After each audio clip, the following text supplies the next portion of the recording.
الم نجعل له عینین ولسانا وشفتین وہدیناہ النجدین. ہم نے انسان کی دو آنکھیں بنائی, ہم نے انسان کو زبان عطا فرمائی, ہم نے انسان کو دو ہونٹ دیے, اور ہم نے انسان کے سامنے صحیح اور غلط راستے بھی واضح کر دیے. اللہ تبارک و تعالیٰ نے صحیح کیا ہے, غلط کیا ہے, حق کیا ہے, باطل کیا ہے, توحید کیا ہے, شرک کیا ہے, سب ہمارے سامنے کلیئر کر دیا.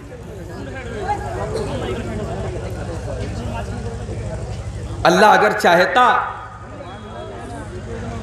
اگر اللہ تبارک و تعالیٰ چاہتا سارے بندوں کے اوپر اپنا عذاب نازل کر دیتا. بندہ کیا ہے, بندہ کیا کر لیتا؟ مگر اللہ اپنے بندوں پر ظلم کرنے والا نہیں ہے.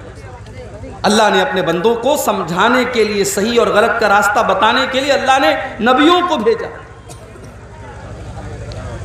کتنے نبی آئے دنیا میں؟ ایک ضعیف روایت ملتی ہے مسند احمد کے اندر 1,24,000 نبی آئے, مگر وہ روایت ضعیف ہے. اس لیے ہم کہہ سکتے ہیں کہ نبیوں کی گنتی معلوم نہیں, ان گنت نبی آئے. وَلِكُلِّ قَوْمٍ ہَادٍ, ہر قوم کے اندر کوئی نہ کوئی ڈرانے والا آیا ہے. ہو سکتا ہے ہمارے ہندوستان کی دھرتی پر بھی کوئی نبی آیا ہو, ہمیں پتہ نہ ہو.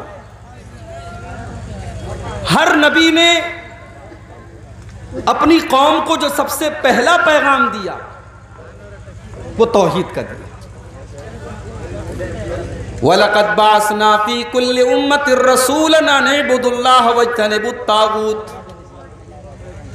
ہم نے ہر قوم کے اندر, ہر امت کے اندر, ہر کمیونٹی کے اندر ہم نے ایک رسول کو بھیجا, اور اس رسول نے جا کر کے اپنی قوم کو یہی پیغام سنایا کہ تم صرف اور صرف اللہ کی عبادت کرو, اور تم اللہ کے ساتھ کسی کو شریک مت کرو.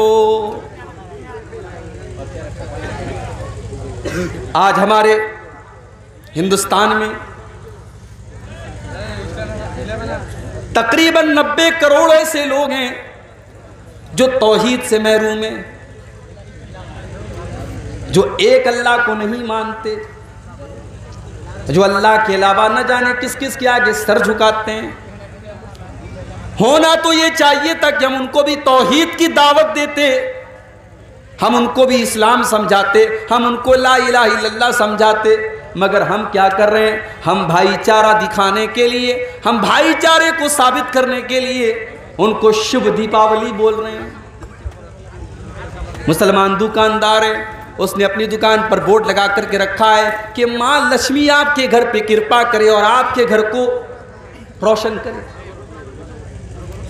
میرے پیارے ساتھیوں, بہت اچھی چیز ہے بھائی چارہ, بہت اچھی چیز ہے آپس کا سدبھاؤ, مگر اسلام آپ کو اس بات کی اجازت نہیں دیتا کہ اب بھائی چارہ اور سدبھاؤ کے چکر میں اپنے عقیدے اور ایمان کو داؤں پہ لگا دیں. جو اسلام ایک طرف آپ کو اس بات کی تعلیم دیتا ہے کہ آپ غیر مسلموں کے ساتھ اچھا سلوک کریں, ان کے ساتھ میل ملاپ رکھیں, ان کے ساتھ اچھا سلوک کریں, ان کو تحفے تحائف دیں, ان سے تحفے تحائف لے لیں, وہی اسلام آپ کو یہ تعلیم بھی دیتا ہے قُلْ يَا أَيُّهَا الْكَافِرُونَ لَا أَعْبُدُ مَا تَعْبُدُونَ وَلَا أَنْتُمْ عَابِدُونَ مَا أَعْبُدُ وَلَا أَنَا عَابِدٌ مَا عَبَدتُّمْ لَكُمْ دِينُكُمْ وَلِيَ دِينِ. وہی اسلام یہ تعلیم بھی دیتا ہے کہ اے نبی آپ ان لوگوں سے کہہ دیجئے جو کافر ہیں, جو اللہ کی توحید پر عمل نہیں کرتے, جو اللہ کو ایک نہیں مانتے, جو ایک اللہ کی توحید کے قائل نہیں ہیں, ان کے سامنے آپ اعلان کر دیجئے لا اعبد ما تعبدون, تم جس کی پوجا کرتے ہو اس کی پوجا میں نہیں کر سکتا, ولا انتم عابدون ما اعبد, اور جس کی میں عبادت کرتا ہوں تم اس کی پوجا نہیں کرتے. جب تک تم غیر اللہ کو چھوڑ نہیں دو گے تم ایک اللہ کی عبادت کرنے والے نہیں مانے جاؤ گے.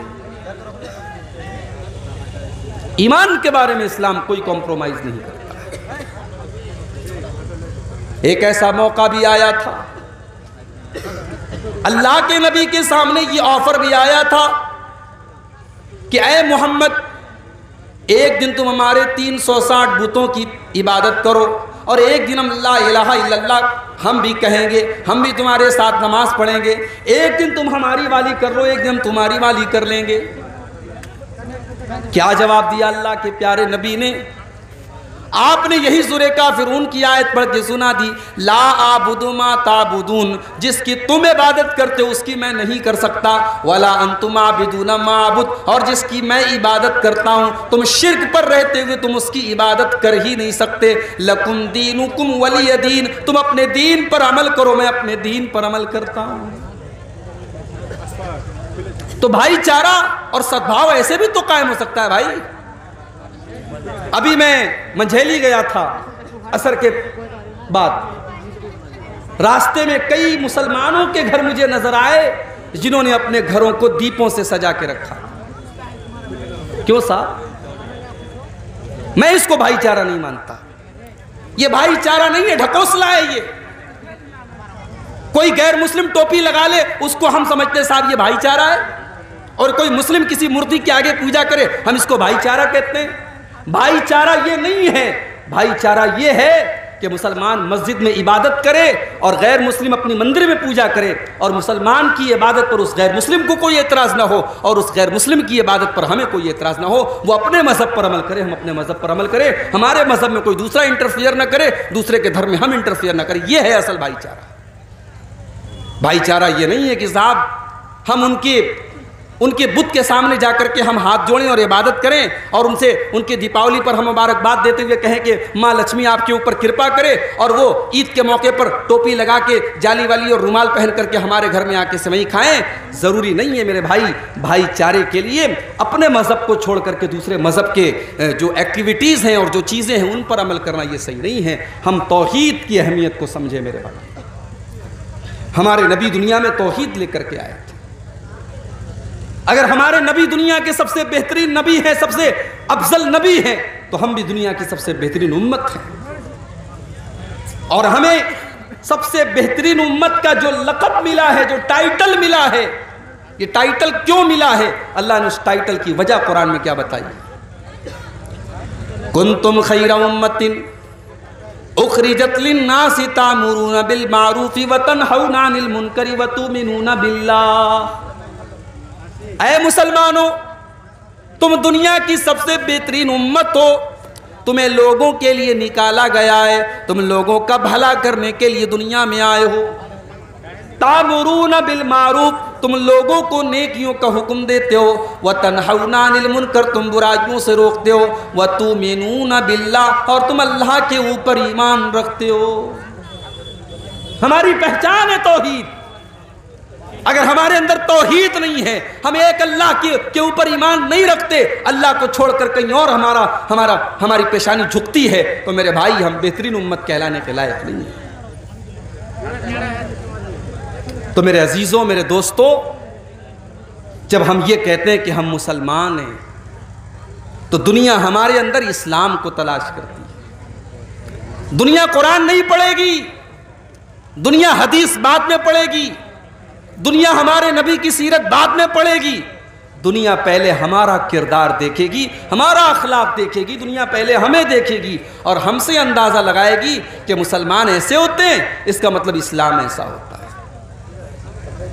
ہمیں اور آپ کو اپنی ذمہ داریوں کا احساس ہونا چاہیے میرے بھائی۔ ہمارے پیارے نبی کو جب اپنی ذمہ داریوں کا احساس ہوتا تھا، اللہ کے پیارے نبی کی آنکھوں میں آنسو آ جاتے تھے۔ بخاری کے الفاظ ہیں، اللہ کے پیارے نبی حضرت عبداللہ بن مسعود سے کہتے ہیں، اقرأ علی القرآن، اے عبداللہ تم مجھے قرآن پڑھ کے سناؤ۔ حضرت عبداللہ قرآن کے بڑے اچھے قاری تھے، قرآن کے بڑے اچھے قاری تھے حضرت عبداللہ بن مسعود، قرآن کے حافظ تھے۔ آج اچھے اچھے مولانا لوگوں کو دیکھتا ہوں کہ اپنے بچوں کو عالم نہیں بنانا چاہتے۔ پوچھو بیٹا کہاں پڑھتا ہے؟ کہتے کانوینٹ میں پڑھتا ہے۔ بیٹا کیا کر رہا ہے؟ انجینئرنگ کر رہا ہے۔ بیٹا کیا کر رہا ہے؟ MBBS کر رہا ہے۔ بہت اچھی بات ہے، ہمیں اچھے ڈاکٹروں کی بھی ضرورت ہے، ہمیں انجینئروں کی بھی ضرورت ہے، ہمیں اچھے وکیلوں کی بھی ضرورت ہے میرے بھائی۔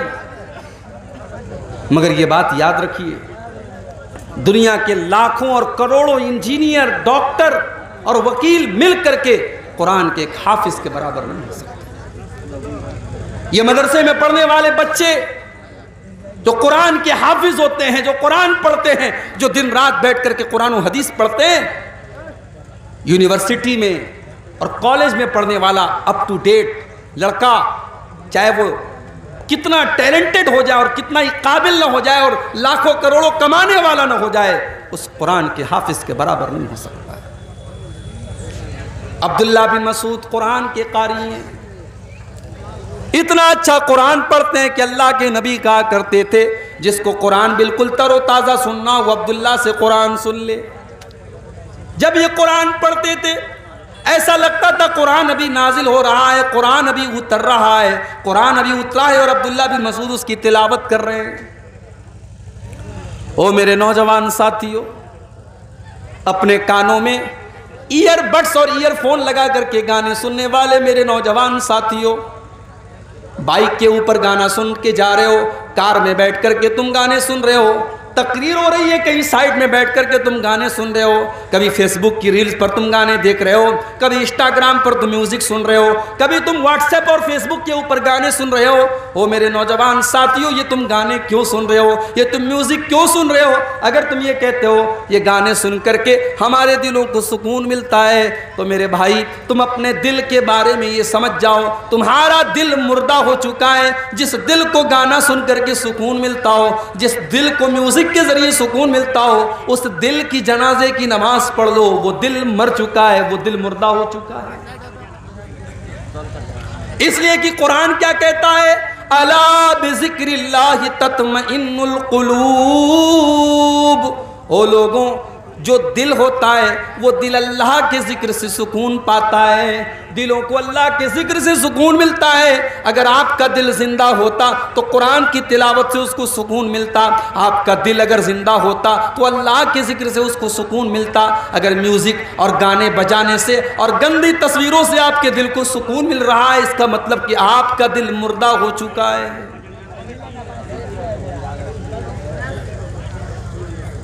عبداللہ بن مسعود رضی اللہ تعالیٰ عنہ، اللہ کے پیارے نبی کہتے ہیں عبداللہ تم قرآن پڑھ کے سناؤ۔ حضرت عبداللہ کہتے ہیں اے اللہ کے نبی میں آپ کو قرآن پڑھ کے سناؤں؟ یہ قرآن تو آپ ہی کے اوپر اترا ہے، میں کیسے آپ کو قرآن پڑھ کے سناؤں؟ اللہ کے پیارے نبی نے فرمایا اے عبداللہ صحیح بات ہے کہ قرآن میرے اوپر اترا ہے، مگر آج میں قرآن کسی اور کی زبان سے سننا چاہتا ہوں۔ اے عبداللہ تم قرآن کی تلاوت کرو، میں سننا چاہتا ہوں۔ حضرت عبداللہ کہتے ہیں میں سورہ نساء کی تلاوت کرنے لگا، سورہ نساء میں پڑھنے لگا، میں تلاوت کرتا چلا جا رہا ہوں، اللہ کے نبی غور سے سنتے چلے جا رہے ہیں۔ جب میں سورہ نساء کی تلاوت کرتے کرتے جب میں اس کی اس آیت کے اوپر پہنچا، فَكَيْفَ إِذَا جِئْنَا مِنْ كُلِّ أُمَّةٍ بِشَهِيدٍ وَجِئْنَا بِكَ عَلَىٰ هَٰؤُلَاءِ شَهِيدًا۔ اے نبی آپ کا کیا حال ہوگا جب ہم ہر امت میں سے ایک گواہ کو لائیں گے، اور اے نبی کل قیامت کے دن ہم آپ کو آپ کی امت کے اوپر گواہ بنا کر کے لائیں گے۔ اللہ کے نبی جب اس آیت کو سنتے ہیں آپ کو اپنی ذمہ داری کا احساس ہونے لگتا ہے، آپ کے دل میں یہ خیال آتا ہے کل قیامت کے دن میری امت کے بارے میں مجھ سے پوچھا جائے گا۔ اللہ کے نبی کی آنکھوں سے آنسو بہنے لگتے ہیں، اللہ کے نبی رونے لگتے ہیں، اور آپ کہتے ہیں کہ عبداللہ بس کرو، اے عبداللہ رک جاؤ۔ حضرت عبداللہ کہتے جب میں نے نظریں اٹھا کے دیکھی فَإِذَا عَيْنَاهُ تَذْرِفَانِ، اللہ کے نبی کی آنکھوں سے آنسو بہ رہے تھے، اللہ کے نبی رو رہے تھے۔ آپ کو اپنی ذمہ داری کا احساس تھا۔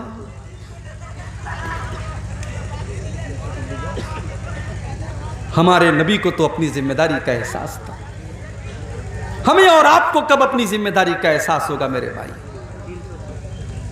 بڑا دعویٰ ہے ہمیں نبی سے محبت کا، شاید پورنیہ کے اندر بھی 12 ربیع الاول کو جلوس نکلا ہوگا، شاید عربیہ کے اندر بھی کوئی جلوس نکلا ہوگا۔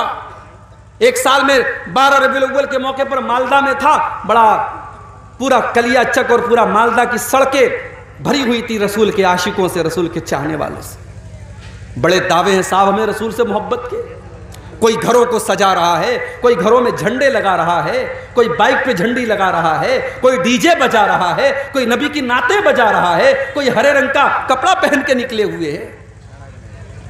دعوے تو بڑے لمبے چوڑے ہیں نبی سے محبت کے، مگر نبی کا اخلاق کہاں ہے میرے بھائی؟ نبی کی سیرت کہاں ہے؟ نبی کا کردار کہاں ہے؟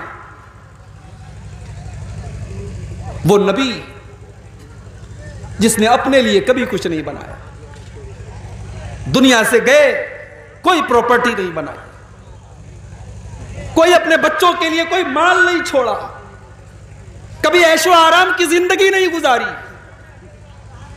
آخری دن اللہ کے نبی کا سوموار کو آپ کا انتقال ہوتا ہے، اور سنڈے کو اتوار کی رات میں اللہ کے نبی کے گھر میں جو چراغ جلتا ہے اس چراغ کا تیل بھی پڑوسی سے ادھار لیا جاتا ہے۔ یہ زندگی گزاری اللہ کے پیارے نبی نے۔ آپ کے گھر میں کوئی فرنیچر نہیں ہے، کوئی مسیری نہیں ہے، کوئی آرام دہ گدا نہیں ہے۔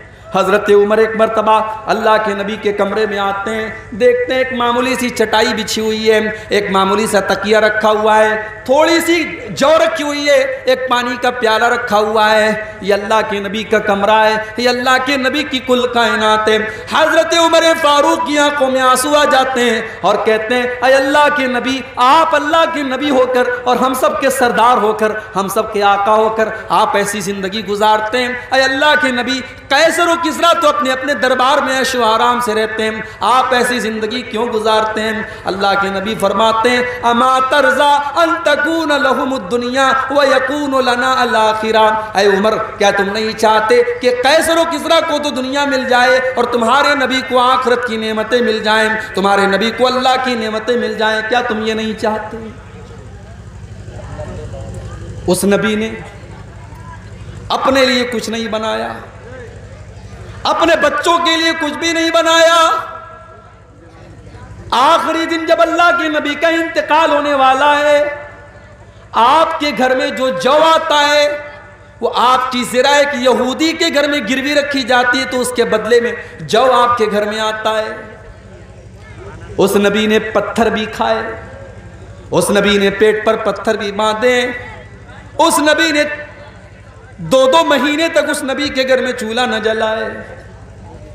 میرے پیارے ساتھیوں، یہ ساری تکلیفیں اللہ کے نبی نے کیوں اٹھائی ہیں؟ بس ایک ہی دھن تھی آپ کو، ایک ہی چنتا تھی، ایک ہی فکر تھی، ایک ہی ٹینشن تھی کہ اللہ کے بندے اللہ کی توحید پر آ جائیں، اللہ کے بندے صحیح راستے پر آ جائیں، اللہ کے بندے جہنم سے بچ جائیں۔ اور یہ چنتا اور یہ ٹینشن آپ کو اتنی زیادہ تھی کہ اللہ نے قرآن میں کہہ دیا فَلَعَلَّكَ بَاخِعٌ نَفْسَكَ عَلَىٰ آثَارِهِمْ إِن لَّمْ يُؤْمِنُوا بِهَٰذَا الْحَدِيثِ أَسَفًا۔ اے نبی، آپ کو لوگوں کے ایمان کی اتنی فکر ہے کہ کہیں آپ ان کے پیچھے اپنی جان نہ جوخم میں ڈال دیں، کہیں آپ اپنی جان نہ دے دیں، آپ کو اتنی فکر ہے۔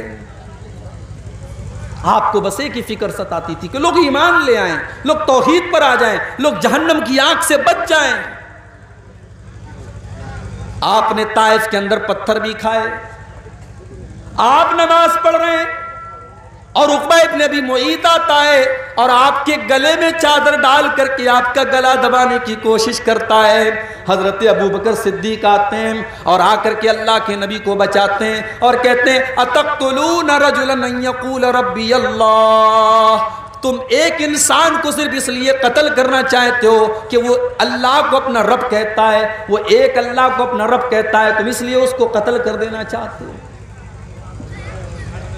نماز کی حالت میں آپ کے اوپر اونٹنی کی بچہ دانی لا کے رکھ دی گئی، آپ کے اوپر احد کے میدان میں ایسا حملہ کیا گیا کہ آپ کا چہرہ لہو لہان ہو گیا، آپ کے سر سے خون ٹپا ٹپ گر رہا تھا اور آپ کے دانت توڑ دیے گئے، آپ کو زہر دیا گیا، آپ کے اوپر پتھر گرا کر کے آپ کو جان سے مارنے کی کوشش کی گئی، آپ کو آپ کے وطن سے نکالا گیا، آپ کی زندگی میں آپ کی بیٹی کو ایسا حملہ کیا گیا آپ کی بیٹی کے اوپر کہ آپ کی بیٹی کا انتقال ہو گیا۔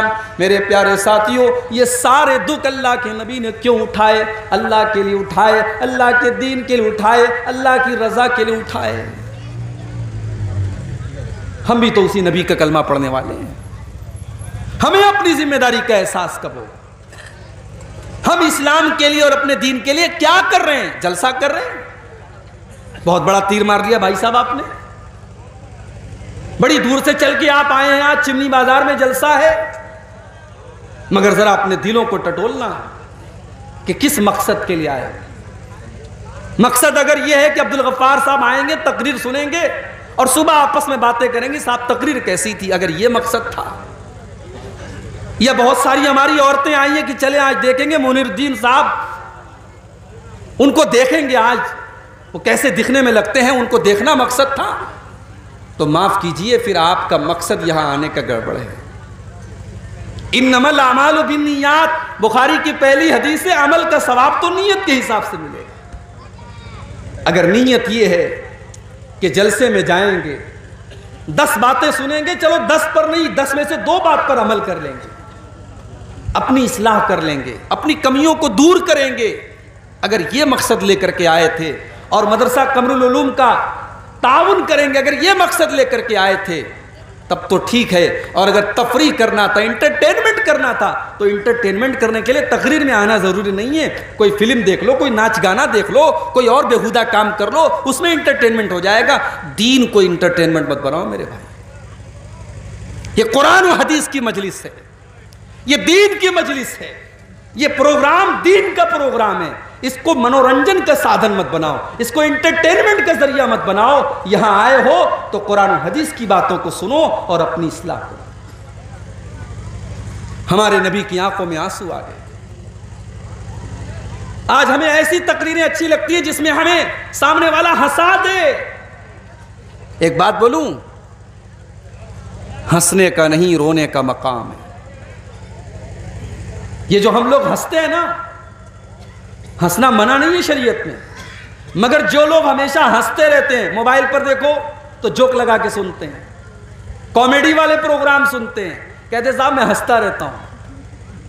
ایک حدیث آپ کو سنانے جا رہا ہوں، بڑے غور سے سنیے گا. زیادہ ہنسنے سے بھی دل مردہ ہو جاتا ہے.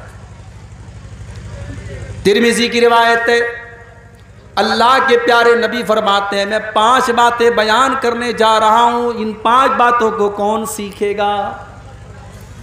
من یاخذ عنی ہؤلاء الکلمات، میں 5 باتیں بیان کرنے جا رہا ہوں، ان 5 باتوں کو کون سیکھے گا؟ حضرت ابو ہریرہ، اللہ کے نبی کے وہ صحابی جنہوں نے اپنی زندگی کو وقف کر دیا تھا دین سیکھنے کے لیے، قرآن و حدیث سیکھنے کے لیے. ابو ہریرہ کہتے ہیں اے اللہ کے نبی میں آپ کی باتوں کو یاد کروں گا، اے اللہ کے نبی میں آپ کی باتوں کو یاد کروں گا اور دوسروں تک پہنچاؤں گا. آپ نے فرمایا نوٹ کر لو، میں 5 باتیں بتا رہا ہوں. نمبر 1، اتق المحارم تکن اغنی الناس. اتق المحارم، تم حرام سے بچنے والے بن جاؤ، تم حرام سے بچنے والے بن جاؤ، تم سب سے بڑے متقی بن جاؤ گے. متقی بننا ہے تو بہت تہجد پڑھنے کی ضرورت نہیں ہے، متقی بننا ہے تو بہت نفل روزہ رکھنے کی ضرورت نہیں ہے. اتق المحارم، حرام چیزوں سے بچو. تکن ازہد الناس، تو تم سب سے بڑے تکن عابد الناس، تم سب سے بڑے عبادت گزار بن جاؤ گے.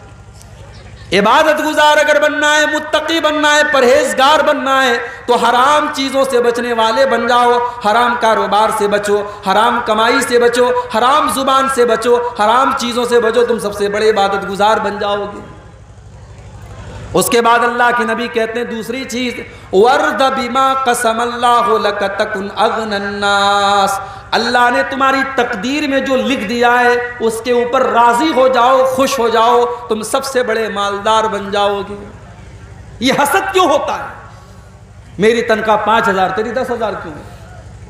میں 50,000 مہینہ کماتا ہوں، تو 1 لاکھ کیوں کماتا ہے؟ ارے بھائی وہ 1 لاکھ اپنے مقدر سے کما رہا ہے، تم 50,000 اپنے مقدر سے کما رہے ہو. 50,000 کا تم بھی 1 لاکھ کرو، محنت کرو، کوشش کرو. تمہاری تقدیر میں اگر 1 لاکھ لکھا ہے دنیا کی کوئی طاقت چھین نہیں سکتی ہے، اور تمہاری تقدیر میں نہیں لکھا ہے تو تم سارے طریقے اپنا لو، تم 1 لاکھ روپیہ نہیں کما سکتے.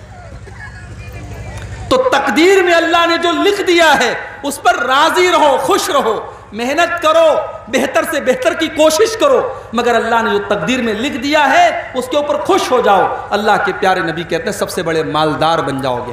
مالدار وہ نہیں ہے جس کا مکان سب سے اچھا ہو، مالدار وہ نہیں ہے جس کی بلڈنگ سب سے اچھی ہو، جس کا کپڑا سب سے اچھا ہو.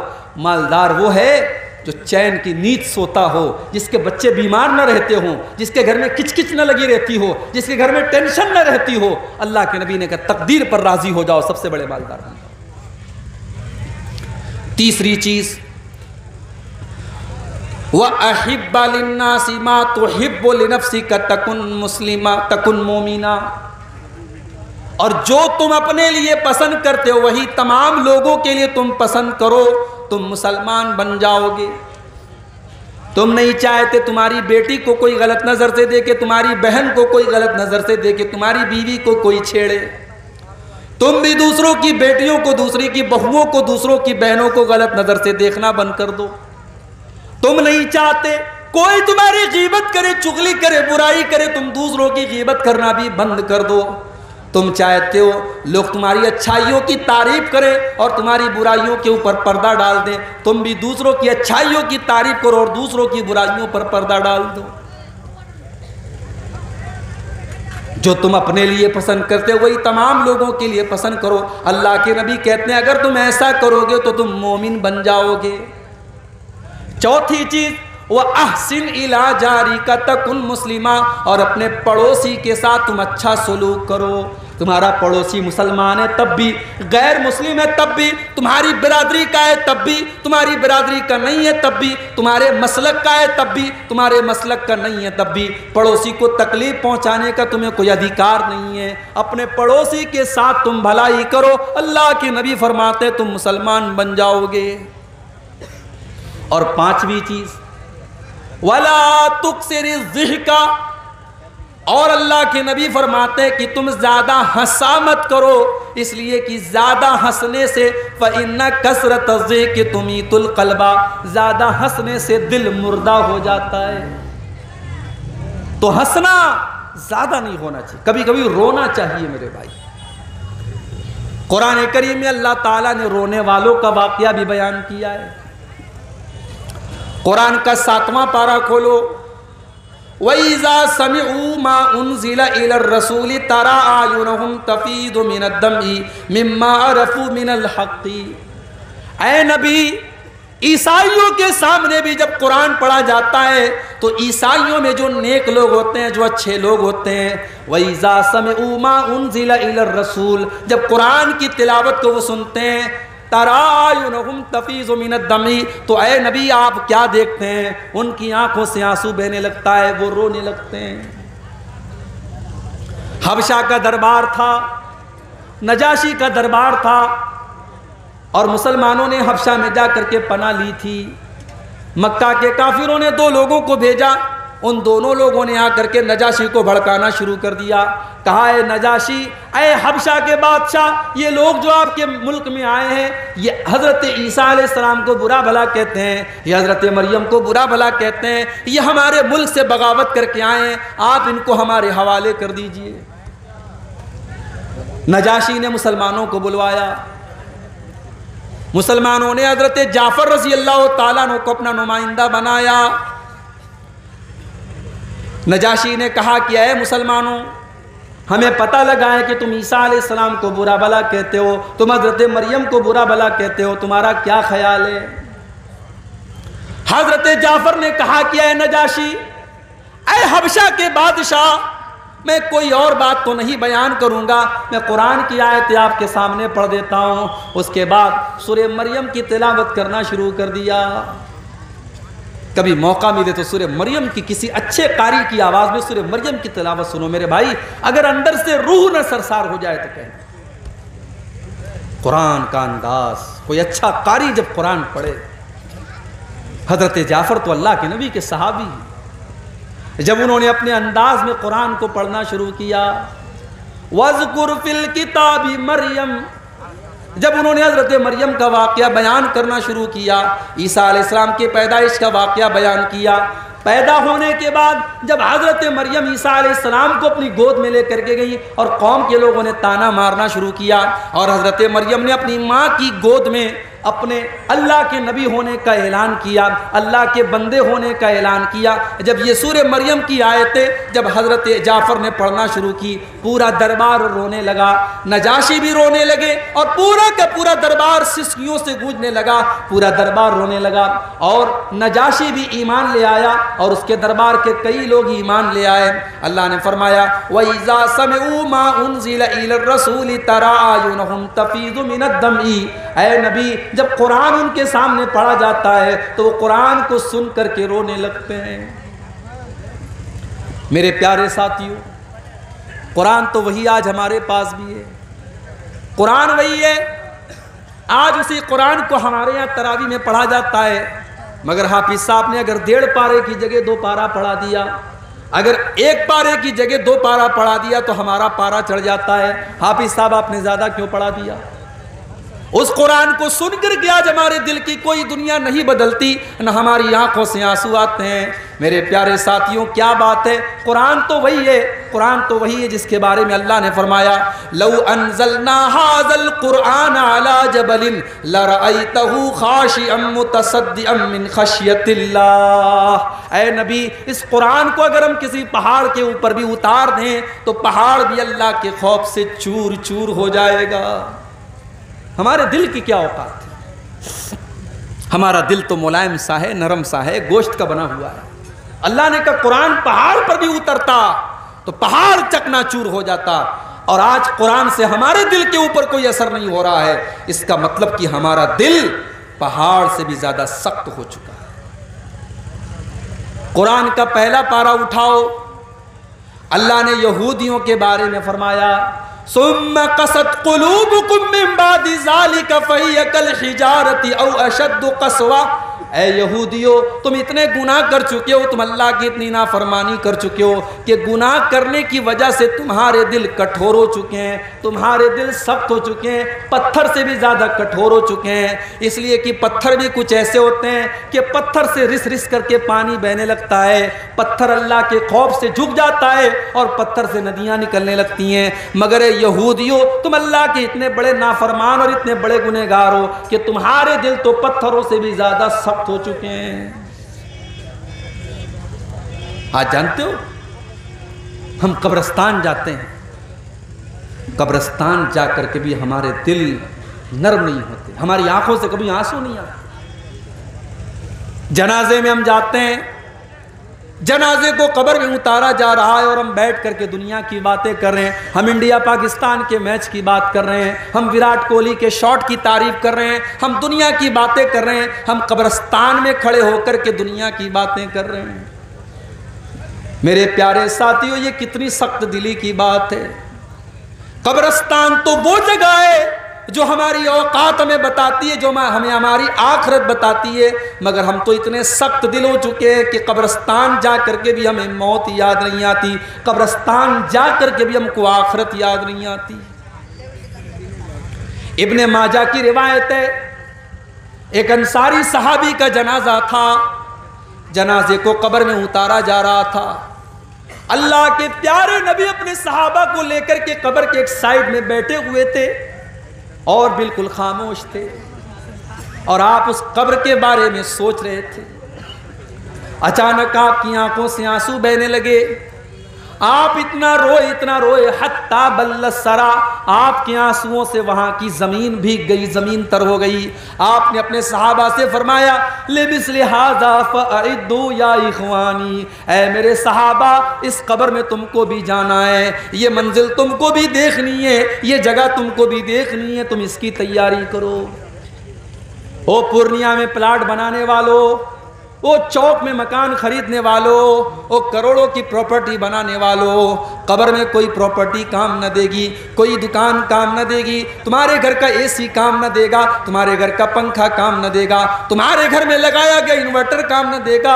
اس قبر میں تم کو بھی جانا ہے، وہاں تمہارا بیٹا تمہاری مدد کرنے نہ آئے گا، تمہاری بیوی تمہیں ایک گلاس پانی دینے نہ آئے گی۔ لمثل ھذا فاعدوا یا اخوانی، اللہ کے نبی اپنے صحابہ سے کہتے ہیں اے میرے صحابہ، اس قبر میں تم کو جانا ہے، تم اس کی تیاری کرو۔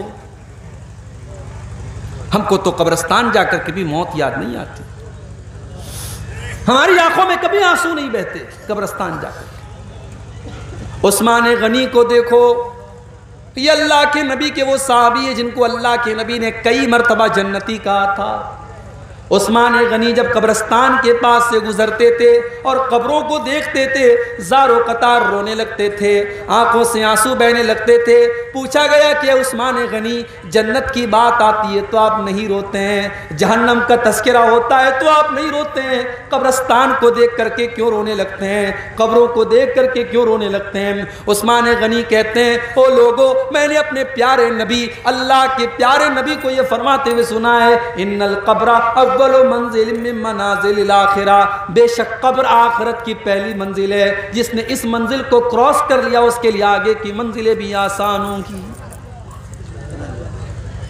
میرے نوجوان ساتھیوں، جیسے تم فیس بک کے لیے ٹائم نکالتے ہو، جیسے تم واٹس ایپ کے لیے ٹائم نکالتے ہو، کچھ ٹائم نکالو زندگی میں ایسا جب ہم ہوں، ہمارا اللہ ہو اور ہماری آنکھوں میں آنسو، تنہائی میں بیٹھ کر اپنے پاپوں کو ہم یاد کریں، اپنے گناہوں کو یاد کریں اور اللہ کی بارگاہ میں ہم دو چار آنسو بہا دیں۔ اللہ کی قسم یہ آنسو اللہ کو بہت پسند ہے۔ جس آنکھ سے اللہ کے خوف سے آنسو بہے گا، اس آنکھ کو اللہ تعالی جہنم کی آگ میں نہیں ڈالے گا۔ اللہ کے پیارے نبی فرماتے ہیں، لا یلج النار رجل بکت من خشیت اللہ، جو انسان اللہ کے خوف سے روتا ہے، ایسے انسان کو اللہ تعالی جہنم کی آگ میں نہیں ڈالے گا۔ حتی یعود اللبن فی الزرع، یہاں تک کہ جانور کے تھن کا دودھ نکل کر کے واپس چلا جائے، جو کہ امپاسبل ہے، اسمبھو ہے، ناممکن ہے۔ جانور کے تھن سے دودھ نکل کر کے تھن میں واپس نہیں جا سکتا۔ جو اللہ کے خوف سے روئے گا، جس کی آنکھوں سے اللہ کے خوف سے آنسو نکلے گا، وہ آنکھ بھی اللہ کے عذاب میں نہیں جائے گی، جہنم میں نہیں جائے گی۔ ایک اور حدیث میں اللہ کے نبی فرماتے ہیں، لیس شیء احب الی اللہ من قطرتین، دو قطرے ایسے ہیں جو اللہ کو بہت پسند ہیں، دو قطرے، دو بوندیں ایسی ہیں جو اللہ کو بہت پسند ہیں۔ قطرۃ دموع من خشیت اللہ، ایک اللہ کے خوف سے بہنے والے آنسوؤں کے قطرے، اللہ کے خوف سے جس آنکھ سے آنسو نکل جائے وہ آنسوؤں کے قطرے اللہ کو بہت پسند ہیں۔ وقطرۃ دم تحراق فی سبیل اللہ، اور اللہ کی راہ میں بہنے والے شہید کے خون کی بوندیں اللہ کو بہت پسند ہیں۔ اور اس کے بعد اللہ کے نبی فرماتے ہیں کہ دو نشان اللہ کو بہت پسند ہیں، اثر فی سبیل اللہ، ایک وہ نشان ہے جو اللہ کے راستے میں لڑتے ہوئے آنکھ میں لگ گیا، ماتھے میں لگ گیا، پیٹ میں، پیٹھ میں لگ گیا، پیٹ میں لگ گیا، وہ نشان اللہ کو بہت پسند ہے۔ وَأَثَرٌ فِي فَرِيضَةٍ مِّن فَرَائِضِ اللَّهِ، اور اللہ کے کسی فریضے کی ادائیگی میں جو نشان پڑ جائے، نماز کا پڑھتے پڑھتے ماتھے پر نشان پڑ جائے، حج کرتے ہوئے پیر میں نشان پڑ جائے، اللہ کے کسی فریضے کی ادائیگی میں کوئی نشان اگر باڈی پر آ جائے، شریر پر آ جائے، وہ نشان اللہ کو بہت پسند ہے۔ اللہ کے خوف سے رونا اللہ کو بہت پسند ہے۔ قرآن کا 16واں پارہ اٹھاؤ، سورہ مریم کی آیتیں ہیں۔ اللہ نے بہت سارے نبیوں کا ذکر کیا، اللہ نے زکریا علیہ السلام کا ذکر کیا، یحییٰ کا ذکر کیا، اللہ نے موسیٰ کا ذکر کیا، عیسیٰ کا ذکر کیا، اللہ نے ابراہیم کا ذکر کیا، اللہ نے ادریس کا ذکر کیا، اللہ نے اسماعیل کا ذکر کیا، اللہ نے نوح علیہ السلام کا ذکر کیا۔ اللہ نے بہت سارے نبیوں کا ذکر کرنے کے بعد فرمایا، اذا تتلا علیہم آیات الرحمن خروا سجدا وبکیا، او لوگو، یہ ہمارے پیغمبر تھے، یہ ہمارے نبی تھے، یہ ہمارے رسول تھے، جب ان کے سامنے اللہ کی آیتیں پڑھی جاتی تھی یہ سجدے میں گر جاتے تھے اور رونے لگتے تھے۔ او لوگو، آج ہماری آنکھوں سے آنسو کیوں نہیں آتے ہیں؟ ہماری آنکھوں سے آنسو نہیں آتے، کیوں نہیں آتے؟ کیونکہ دل سخت ہو چکے ہیں۔ مکہ کے کافروں کے سامنے بھی جب قرآن پڑھا جاتا تھا تو وہ ہنستے رہتے تھے، وہ مذاق اڑاتے تھے۔ اللہ نے فرمایا افمن ھذا الحدیث تعجبون، او لوگو اس قرآن کو جب پڑھا جاتا ہے تو تمہیں بڑا تعجب ہوتا ہے، وتضحکون ولا تبکون، تم ہنستے رہتے ہو، تم روتے نہیں ہو، وانتم سامدون، تم تو ہنسی مذاق کرتے ہو۔ آج بھی قرآن پڑھا جاتا ہے اور ہم ہنسی مذاق میں لگے رہتے ہیں، قرآن کی تلاوت ہوتی ہے اور ہم کھیلتے رہتے ہیں، ہم مذاق کرتے رہتے ہیں۔ آج قرآن پڑھا جاتا ہے اور ہمارے دل کے اوپر کوئی اثر نہیں ہوتا۔ آج اکتوبر کا مہینہ چل رہا ہے، سردی کا موسم شروع ہو چکا ہے، لیکن یہاں پروگرام میں بیٹھ کر کے مجھے پسینہ ہو رہا ہے۔ سوچو مئی جون کا اگر مہینہ ہو اور یہاں یہ شامیانہ اور ٹینٹ بھی نہ لگا ہو اور کھلے میدان کے نیچے مجھے بٹھا دیا جائے تو مجھے کتنا پسینہ ہوگا۔ آج ہم ذرا سی گرمی برداشت نہیں کر سکتے۔ او میرے نوجوان ساتھیو، کل قیامت کے دن کی گرمی تم کیسے برداشت کرو گے جب یہ سورج 9 کروڑ 30 لاکھ میل کی دوری پر نہیں ہوگا بلکہ صرف اور صرف 1 میل کی دوری پر ہوگا۔ 1 میل کتنا ہوتا ہے؟ 1 میل ہوتا ہے 1.6 کلومیٹر، 1.5 کلومیٹر۔ 1.5 کلومیٹر کتنا ہوا؟ یہ سورج 1.5 کلومیٹر کی دوری پر ہوگا۔ گرمی سے لوگ بے حال ہوں گے۔ اللہ تبارک و تعالیٰ اپنے کچھ اسپیشل بندوں کو، اپنے کچھ خاص بندوں کو اپنے عرش کا سایہ دے گا، ان کو گرمی نہیں لگے گی، ان کو دھوپ نہیں لگے گی، ان کو پسینہ نہیں ہوگا۔ کون ہوں گے وہ اسپیشل بندے؟ اللہ کے نبی فرماتے ہیں وہ 7 طریقے کے لوگ ہوں گے، اس میں ایک وہ نوجوان بھی ہوگا، اس میں وہ ایک لڑکی بھی ہوگی، وہ ایک لڑکا بھی ہوگا، وہ ایک انسان بھی ہوگا۔ وَرَجُلٌ ذَكَرَ اللَّهَ خَالِيًا فَفَاضَتْ عَيْنَاهُ، جس نے تنہائی میں اللہ کو یاد کیا ہوگا، جس نے اکیلے میں اللہ کو یاد کیا ہوگا اور اس کی آنکھوں سے آنسو بہنے لگیں گے۔ ہماری آنکھ سے تو آنسو نہیں بہتے۔ ہم تو کبھی رات میں تنہائی میں بیٹھتے بھی ہیں تو یوٹیوب چلا رہے ہیں، کیا دیکھ رہے ہیں اللہ جانتا ہے، ہم جانتے ہیں۔ اب تو گناہ آسان ہو گیا نا۔ پہلے لوگوں کو ٹی وی لگانی پڑتی تھی، سی ڈی لانی پڑتی تھی، کمرہ بند کرنا پڑتا تھا۔ اب تو سب کے پاس موبائل ہے، بوڑھے کے پاس، جوان کے پاس، لڑکے کے پاس، لڑکی کے پاس۔ اب کون نظر رکھے گا بھائی؟ اب تو بس ایک ہی کیمرہ ہے جو آپ کے اوپر نظر رکھ رہا ہے، اور وہ کیمرہ ہے اللہ کا کیمرہ۔ اللہ کے کیمرے میں سب ریکارڈ ہو رہا ہے۔ یہ رات کو 12 بجے آپ کے موبائل میں کیا دیکھ رہے ہیں آپ نے ہسٹری ڈیلیٹ کر دی، آپ نے موبائل سے ثبوت مٹا دیا، مگر اللہ تعالیٰ کے جو ثبوت ریکارڈ ہو رہا ہے وہ تو نہیں مٹے گا۔ وَإِنَّ عَلَيْكُمْ لَحَافِظِينَ كِرَامًا كَاتِبِينَ، میرے بندو ہم نے تمہارے اعمال کو ریکارڈ کرنے کے لیے کرامن کاتبین کو مقرر کر دیا ہے۔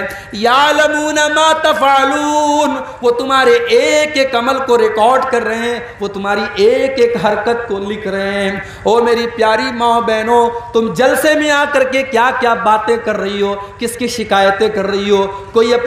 کوئی بہو اپنی ساس کی شکایت کر رہی ہے، کوئی ننند اپنی بھابھی کی شکایت کر رہی ہے، کوئی دیورانی جیٹھانی کی غیبت کر رہی ہے۔ تم زبان سے جو بول رہی ہو، ما یلفظ من قول الا لدیہ رقیب عتید، تمہاری زبان سے جو الفاظ نکلتے ہیں وہ بھی ریکارڈ کیے جا رہے ہیں، وہ بھی اللہ کے یہاں نوٹ کیے جا رہے ہیں۔ تو ہم تو تنہائی میں بیٹھ کر کبھی اللہ کو یاد نہیں کرتے، ہم تو گناہ کرتے ہیں، ہم تو اللہ کو ناراض کرتے ہیں۔ اور آپ کے سیمانچل میں تو یہ ماحول بنا ہے کہ صاحب مدرسے میں 10,000 روپیہ چندہ دیا ہے تو جب تک 10 منٹ تک یہاں مائک میں ہمارے لمبی چوڑی دعا نہ ہو تب تک ہمارے دل کو سکون نہیں ملے گا۔ وہ سب دور بھول جاؤ، نیکی کر دریا میں ڈال۔ آج کل کا ماحول کیا ہے؟ نیکی کر فیس بک پر ڈال، نیکی کر یوٹیوب پر ڈال، نیکی کر واٹس ایپ پر ڈال، نیکی کر اسٹیٹس پر ڈال۔ آج تو وہ دور آ گیا۔ آج نیکی کم اور پرچار زیادہ کیا جاتا ہے۔ 10 لوگوں کو کھانا کھلا کے 100 لوگوں کو دکھایا جاتا ہے، تو وہ دور آ گیا۔ میرے پیارے ساتھیوں، صحابہ کرام کو دیکھو، وہ بیچارے اتنے نیک تھے کہ اگر کبھی کوئی نیکی نہیں کر پاتے تھے تو نیکی نہ کر پانے کے غم میں وہ روتے تھے۔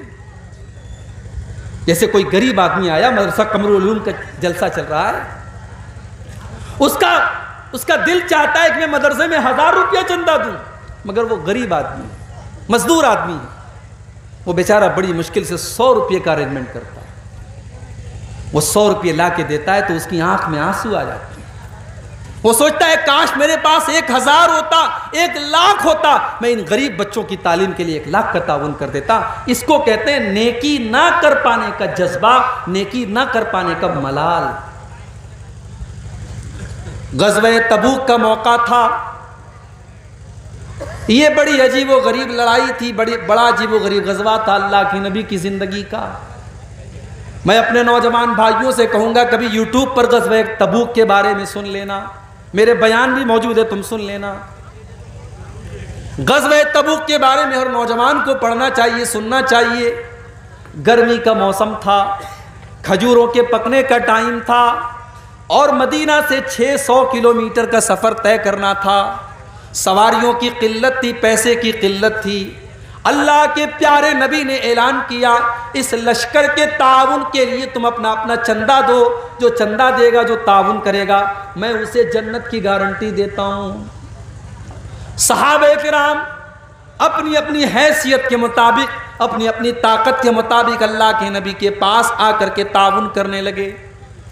کچھ صحابہ غریب تھے، مزدوری کرتے تھے، وہ اوور ٹائم کام کر کے، رات کو کام کر کے جو رات کی مزدوری ہوتی تھی وہ لا کر کے 1 مٹھی یا 2 مٹھی جو لاتے تھے اور اللہ کے نبی کو دے دیتے تھے اور کہتے تھے اے اللہ کے نبی میں غریب آدمی ہوں، یہ 1 مٹھی جو لے کر کے آیا ہوں، یہ 2 مٹھی جو لے کر کے آیا ہوں، اے اللہ کے نبی یہ میری کیپیسٹی یہی ہے، میری طاقت یہی ہے، آپ اس کو قبول کر لیجئے۔ اللہ کے نبی بڑی خوشی خوشی قبول کر لیتے تھے۔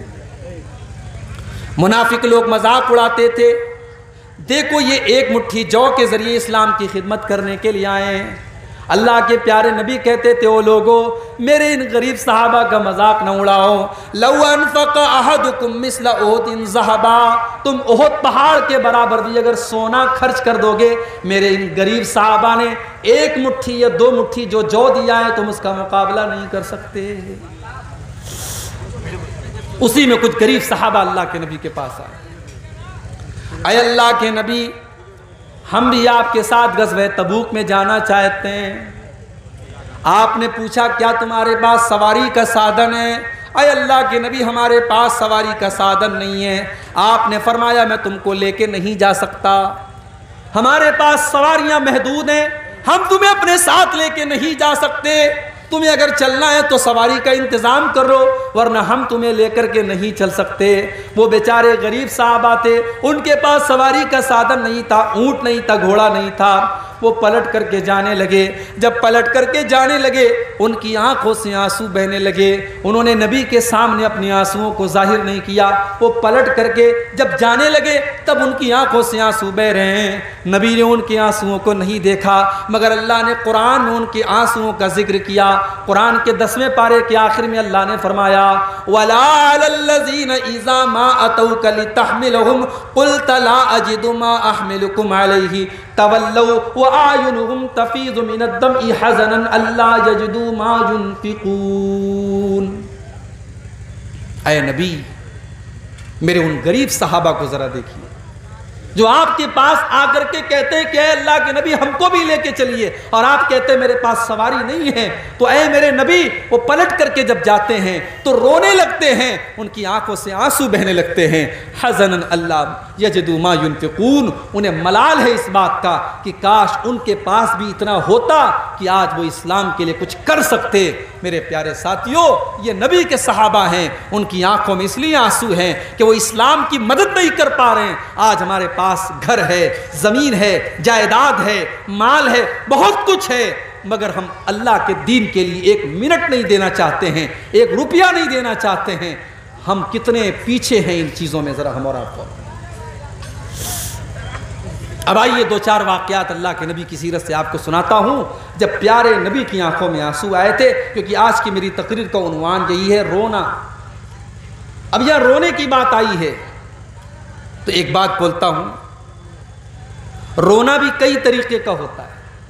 ہم لوگ سمجھتے ہیں کہ صاحب آدمی کو جب تکلیف ہوتی ہے، درد ہوتا ہے تبھی روتا ہے۔ علامہ ابن قیم نے لکھا ہے کہ رونا 10 طرح کا ہوتا ہے۔ 10 طریقے سے انسان روتا ہے۔ نمبر 1، سب سے پہلا جو رونا ہوتا ہے رقت کا رونا، رحمت کا رونا۔ آپ نے کسی کو تکلیف میں دیکھا، آپ کو ترس آ گیا، رحم آ گیا، اب رحم آنے کی وجہ سے آپ کی آنکھوں میں آنسو ہے، یہ رحمت کا رونا ہے۔ دوسرا، خوف کا رونا، آپ کو ڈر لگ رہا ہے، پتہ نہیں کیا ہوگا، کرفیو لگا ہے، آپ کا بچہ باہر کہیں گیا، آپ کو ڈر لگ رہا ہے میرے بچے کے ساتھ پتہ نہیں کیا ہوگا، یہ خوف کا رونا ہے۔ اور تیسرا رونا محبت کا رونا۔ شوہر پورنیہ سے ممبئی گیا ہے کام کرنے کے لیے، بیوی سے دور ہے، بیوی شوہر سے بات کر رہی ہے، بیوی کی آنکھوں میں آنسو آ گئے، یہ محبت کا رونا ہے۔ بیٹا سعودی گیا ہے، ماں بچے سے بات کر رہی ہے، ماں کی آنکھوں میں آنسو آ گئے، یہ محبت کا رونا ہے۔ یہ رونے کی تیسری قسم ہے۔ نمبر 4، خوشی کا رونا۔ بچہ امتحان میں کامیاب ہو گیا، گھر میں آیا، ماں کو سنایا، ماں رونے لگی۔ بیٹا قرآن کا حافظ بن گیا، گھر میں آیا، باپ رونے لگا، خوشی کا رونا۔ اور علامہ ابن قیم کہتے ہیں نا، خوشی کا جب رونا ہوتا ہے تو آنسو ٹھنڈے ہوتے ہیں، اور جب تکلیف میں آدمی روتا ہے تو آنسو گرم ہوتے ہیں۔ بڑے پتے کی بات ہے۔ اسی لیے عربی میں خوشی کی کوئی جب خبر ملتی ہے تو کہا جاتا ہے قرۃ عینی، میری آنکھوں کی ٹھنڈک ہے یہ چیز۔ جیسے اللہ کے نبی نے نماز کے بارے میں فرمایا، جعلت قرۃ عینی فی الصلاۃ، نماز میری آنکھوں کی ٹھنڈک ہے۔ جب آدمی خوش ہوتا ہے تو آنکھوں سے ٹھنڈا آنسو نکلتا ہے۔ اور رونے کی 5ویں قسم، درد اور تکلیف سے رونا۔ چوٹ لگ گئی، آپ کی آنکھوں میں آنسو بہنے لگا، بچھو نے ڈنک مار لیا، آنکھوں سے آنسو بہنے لگا، تو تکلیف کا رونا ہوتا ہے۔ رونے کی 6ٹھی قسم، غم اور ملال کا رونا۔ باپ کا انتقال ہو گیا، بیٹا رو رہا ہے، بیوی کا انتقال ہو گیا، شوہر رو رہا ہے، یہ غم کا رونا ہے۔ اس کے بعد رونے کی 7ویں قسم، علامہ ابن قیم کہتے ہیں کمزوری اور بڑھاپے کا رونا۔ انسان بوڑھا ہو گیا، 70-80 سال کا ہو گیا، اب بیچارہ چل نہیں پا رہا ہے، اس کی آنکھوں سے آنسو آ گئے۔ رونے کی 8ویں قسم، نفاق کا رونا، نقلی رونا، دکھاوٹی رونا۔ جیسے یوسف علیہ السلام کے بھائی لوگ آئے تھے اپنے باپ کے پاس، وَجَاءُوا أَبَاهُمْ عِشَاءً يَبْكُونَ، رات کو اپنے باپ کے پاس روتے ہوئے آئے، ابا جان ہم کھیلنے چلے گئے تھے اور یوسف کو سامان کے پاس چھوڑ کے چلے گئے تھے، یوسف کو بھیڑیا کھا گیا۔ رو رہے تھے، نقلی رو رہے تھے، یہ نفاق کا رونا تھا۔ اور رونے کی 9ویں قسم، کرائے کا رونا۔ عرب میں بہت ساری عورتوں کو کرایہ دے کر، پیسہ دے کر بلایا جاتا تھا، میت پر رویا کرتی تھی۔ آج بھی راجستھان وغیرہ میں بہت ساری عورتیں یہ کام کرتی ہیں، اس کو کہتے ہیں کرائے کا رونا۔ اور رونے کی 10ویں قسم، موافقت کا رونا۔ کوئی رو رہا ہے، اس کو روتے ہوئے دیکھ کر کے آپ رونے لگے، تو یہ رونے کی 10 قسمیں ہیں۔ لیکن اس میں جو رونا اللہ کو پسند ہے وہ یہ ہے کہ انسان اللہ کے خوف سے روئے۔ اب آئیے ذرا ہم نبی کی سیرت اٹھاتے ہیں اور ذرا دیکھتے ہیں کون کون سے ایسے موقع تھے جب اللہ کے پیارے نبی کی آنکھوں میں آنسو آئے۔ ایک واقعہ تو آپ نے سنا، اللہ کے نبی نے قرآن کی تلاوت سنی، اور جب آپ کو اپنی ذمہ داری کا احساس ہوا آپ رونے لگے۔ آگے بڑھیے، بخاری کی ایک اور حدیث آپ کے سامنے پیش کر دیتا ہوں۔ اللہ کے نبی کے گھر میں بچہ پیدا ہوا، ماریا قبطیہ کے پیٹ سے بیٹا پیدا ہوا۔ آپ کو 4 بیٹیاں تھی حضرت خدیجہ سے، بیٹا جو بھی پیدا ہوتا تھا وہ بچپن میں ہی انتقال کر جاتا تھا۔ ایک بیٹے کا نام قاسم تھا، وہ بھی انتقال کر گیا۔ ایک بیٹے کا نام عبداللہ تھا، وہ بھی انتقال کر گیا۔ یہ تیسرا بیٹا تھا جو حضرت ماریا کے پیٹ سے پیدا ہوا۔ اس بچے کا نام اللہ کے نبی نے ابراہیم رکھا تھا۔ عرب کے دستور کے مطابق بچوں کو دیہات بھیج دیا جاتا تھا تاکہ دیہات میں دائی کا دودھ پئیں اور مضبوط ہو جائیں دیہات کے ماحول میں۔ اللہ کے نبی نے اپنے بچے کو دیہات میں بھیج دیا۔ ایک لوہار کی بیوی حضرت ابراہیم کو دودھ پلایا کرتی تھی۔ بچہ 1.5 سال کا ہو گیا۔ ایک دن اللہ کے نبی کے پاس خبر آئی کہ آپ کا بیٹا بیمار ہے۔ آپ اپنے صحابہ کو لے کر کے اپنے بچے کو دیکھنے کے لیے پہنچے۔ بخاری کے الفاظ ہیں، آپ جب پہنچے تو آپ کا بچہ آخری سانسیں لے رہا تھا۔ ابراہیم رضی اللہ تعالیٰ عنہ آپ کے بیٹے ہیں، آپ نے اپنے بیٹے کو گود میں لیا، وَنَفَسُهُ تَقَاقَعُ، بچے کی سانسیں اکھڑ رہی تھی، بچہ آخری سانسیں لے رہا تھا۔ اپنے بیٹے کی موت کا یہ منظر دیکھ کر کے اللہ کے نبی کی آنکھوں میں آنسو آ گئے اور اللہ کے نبی رونے لگے۔ میرے پیارے ساتھیوں، آج کہنے والے یہاں تک کہہ دیتے ہیں اللہ کے پلے میں وحدت کے سوا کیا ہے، لینا ہے جو لے لیں گے ہم دامان محمد سے۔ او لوگوں، اللہ کے فیصلے کے آگے تو میرے نبی بھی مجبور ہیں۔ اللہ کے نبی اللہ کے سب سے محبوب بندے ہیں، مگر اپنے بچے کی موت کا ٹائم آج آ گیا ہے تو اپنے بچے کو موت سے بچانے کی طاقت اللہ کے نبی کے اندر بھی نہیں ہے۔ بیٹا آخری سانسیں لے رہا ہے، بیٹا دم توڑ رہا ہے اور اللہ کے نبی کی آنکھوں میں آنسو ہیں، اور اللہ کے نبی کیا کہتے ہیں؟ ان العین تدمع والقلب یحزن ولا نقول الا ما یرضی ربنا۔ اے میرے بچے ابراہیم، تیرے باپ کا دل غمگین ہے، تیرے باپ کی آنکھوں سے آنسو بہ رہے ہیں، مگر تیرا باپ اپنی زبان سے کوئی ایسی بات نہیں نکالے گا جس سے اللہ ناراض ہو جائے۔ اے میرے بچے، تیرا باپ اپنی زبان سے کوئی ایسی بات نہیں نکالے گا جس سے اللہ ناراض ہو جائے۔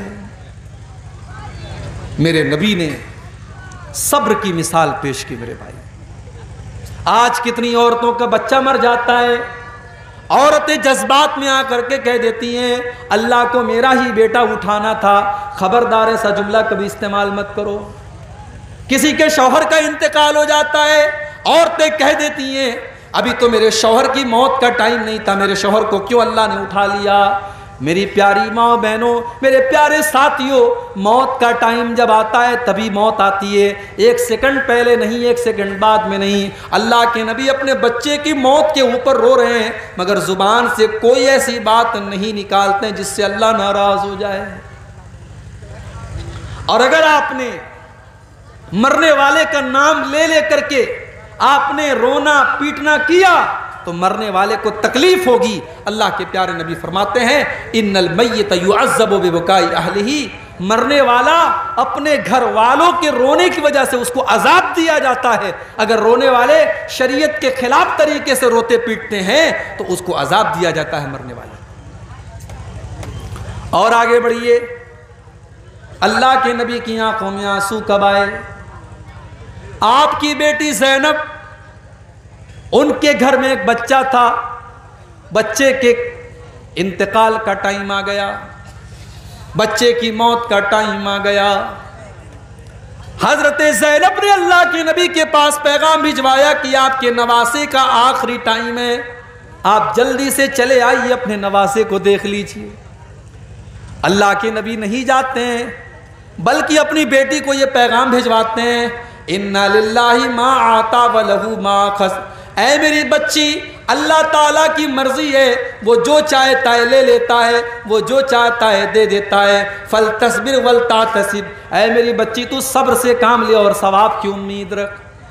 آپ کی بیٹی زینب نے دوبارہ پھر پیغام بھجوایا، اے ابا جان، میں اللہ کا واسطہ دیتی ہوں کہ آپ ایک بار میرے گھر چلے آئیے۔ اللہ کے نبی اپنی بیٹی کے گھر پہنچتے ہیں، اپنی بیٹی کے گھر پہنچے اور نواسے کا انتقال ہونے والا ہے، نواسے کا آخری ٹائم ہے، اور نواسے کو اللہ کے نبی گود میں لیتے ہیں اور آپ دیکھتے ہیں کہ نواسا آپ کا آخری سانسیں لے رہا ہے، آپ کا نواسا موت اور زندگی کی لڑائی لڑ رہا ہے، آپ کا نواسا دنیا سے جا رہا ہے۔ اللہ کے نبی کی آنکھوں سے آنسو بہنے لگتے ہیں۔ صحابہ کہتے ہیں اے اللہ کے نبی، ہم یہ کیا دیکھ رہے ہیں؟ آپ کی آنکھوں میں آنسو بہ رہے ہیں، آپ رو رہے ہیں۔ اللہ کے نبی فرماتے ہیں ہذہ رحمت جعلها اللہ فی قلوب عبادہ۔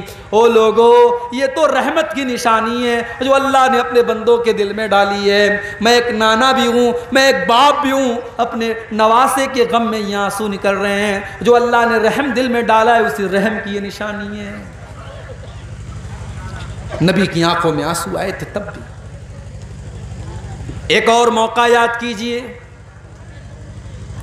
بدر کا میدان ہے، 17 رمضان کو بدر کی لڑائی لڑی گئی۔ 16 رمضان کی رات بدر کے میدان میں اللہ کے پیارے نبی قبلہ کی طرف ہاتھ اٹھا کر کے دعائیں کر رہے ہیں اور کہہ رہے ہیں اللہم آتنی ما وعدتنی اللہم انجز لی ما وعدتنی، اے اللہ تو نے جو وعدہ کیا ہے تو اپنا وعدہ پورا فرما، اے اللہ تو اپنے وعدے کا پکا ہے، تو اپنا وعدہ پورا فرما۔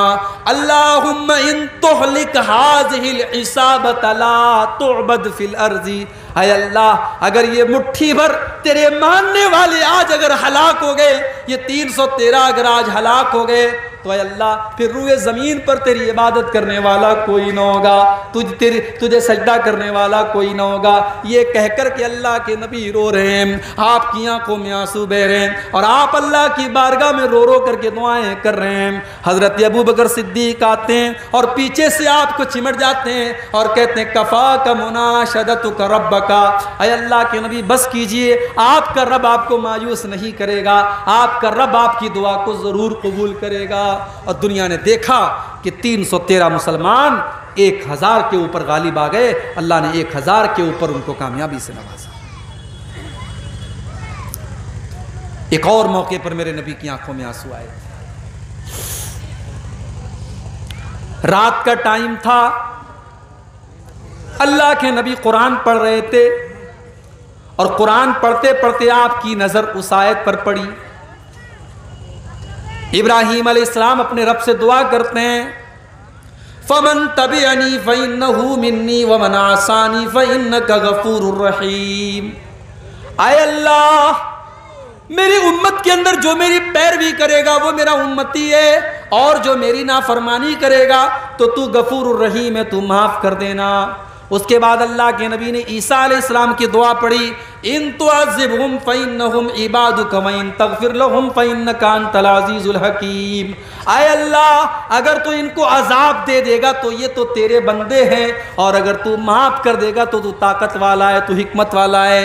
اللہ کے پیارے نبی نے سوچا کہ عیسیٰ نے تو اپنی امت کے لیے دعا مانگ لی، ابراہیم نے تو اپنی امت کے لیے دعا مانگ لی، میری امت کے گنہگاروں کا کیا ہوگا، میری امت کے خطا کاروں کا کیا ہوگا؟